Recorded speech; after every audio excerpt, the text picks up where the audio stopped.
Now, page 4, what victory over coronavirus looks like in America. State governments have painted our society, our economy, our lives into a political corner. They have declared war against an invisible enemy that is not killing at a clip that warrants this draconian global pandemic response. That is a fact. Rational thinkers understand that 150,000 people die globally each day, and that so far, about 6 months into this Wuhan coronavirus, fewer than 260,000 people globally have died. Based on just those numbers alone, does this make any sense? 8,000 people die in the United States every day.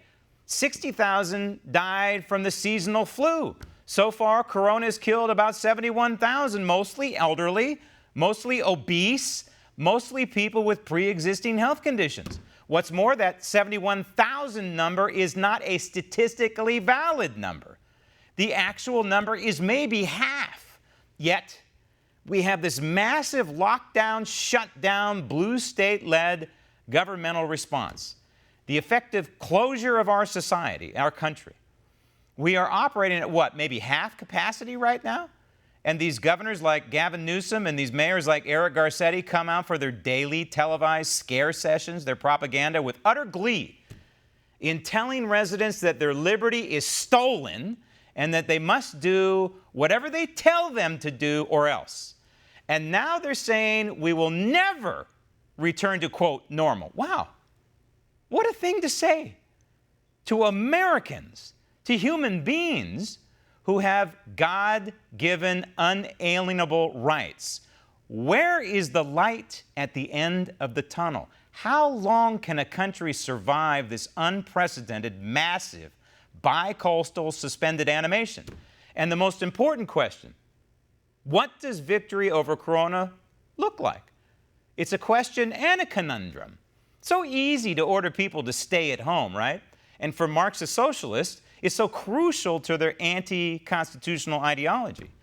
But these house arrest orders go against everything that it means to be American. It is why Newsom and Garcetti are having so much difficulty forcing all residents of California and Los Angeles to capitulate to their demands. We have freedom in our blood. It's in our DNA. Thus, for thinking residents of California, it's only natural to not comply, to resist, and question authority. But how does this end? Does it end when President Trump says, hey, what's the point of protecting your physical health if your economic health is wiped out? This is common sense. What's the point of surviving corona if in the process we are killing our future? Or does this end when the blue state governors of California and New York and Colorado and Illinois and Virginia and Michigan and North Carolina and Pennsylvania say it's over? Let's face it, collectively, in this situation, these blue state governors have more power than the President of the United States. And if they decide to keep their economies partially shut down through the summer, then what? Then what? What's it going to take to satisfy a radical Marxist socialist like Newsom? A flat corona bell curve? A handful of deaths due to corona? 0 deaths? Maybe he and Cuomo won't be satisfied enough to fully reopen their economies until Joe Biden is elected president. Think about that. Sound far-fetched? Consider those 8 states I just mentioned control about 1/3 of our collective gross domestic product as a country. 1/3 is equivalent to about $7, maybe $8 trillion. That's a lot of power in determining our future and in deciding what exactly victory over coronavirus looks like in America. And in Congress, Democrat leadership is going to do everything in its power to funnel our tax dollars from Washington, D.C. to these blue state governors, while at the same time, accusing the White House of not doing enough. But a time-honored responsibility of Congress, given to us by the Founding Fathers, is oversight, to make sure that the executive is executing the laws. Stop tape. Sound familiar? This is not a tape from Chuck Schumer from 6 months ago, although it could be because 6 months ago, Chuck Schumer was saying the same thing. We must have oversight over the President of the United States. Only in that context, of course, he was talking about impeaching the 45th President of the United States. And so, yes, there has been a nice, easy, almost seamless transition from the impeachment process that ended in failure in January, going into February of this year, almost a perfect segue into the Wuhan coronavirus and the blue state governor response as led by the leadership from the Democrats on Capitol Hill. That would be Nancy Pelosi and this guy, Chuck Schumer. An almost seamless transition, but the same effective goal, and that is to harm the re-election chances of President Trump. It's interesting because they have set the president up really beautifully. This is an incredible event that has transpired here. Never in our political history have we seen such a coordinated attack on a sitting president of the United States for one singular goal, and that is to defeat him. So it started with the setup, right? And the setup was, oh, this is a terrible virus. Look, it's come onto our shore. Oh, no, we had better respond. And what better way to harm this president in particular than to hammer what was once a great economy? And so how do you kill two birds with one stone?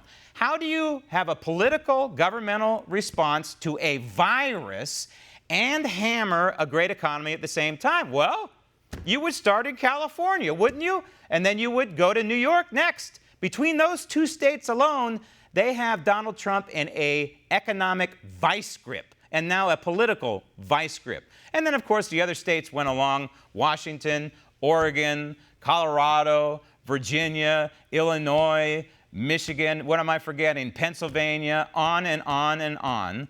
All of the blue states joining in on this economic free-for-all to crush what was once a vibrant economy.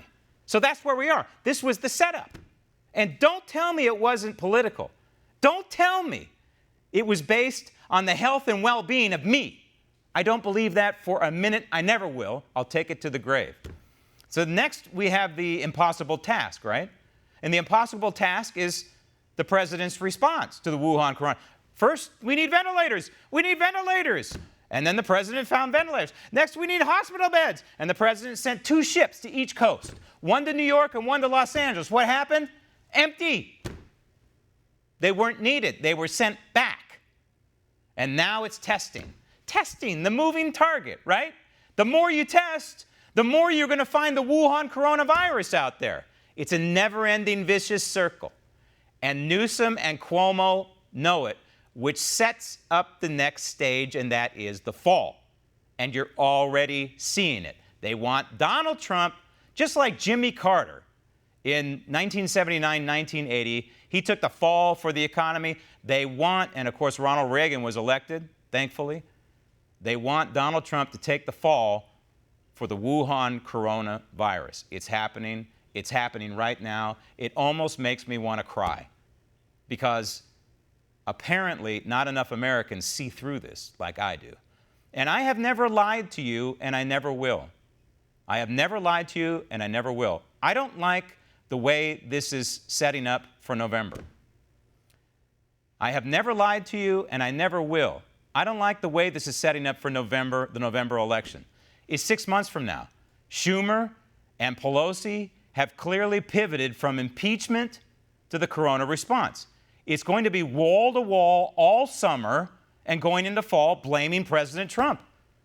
This as the blue state governors continue to keep their claws at the throats of their economies. It doesn't look good unless the American people are able to see through this greatest political orchestration, political attack, this greatest political conspiracy in United States history.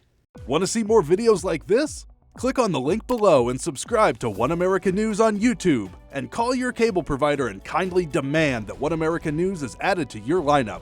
Call and subscribe today.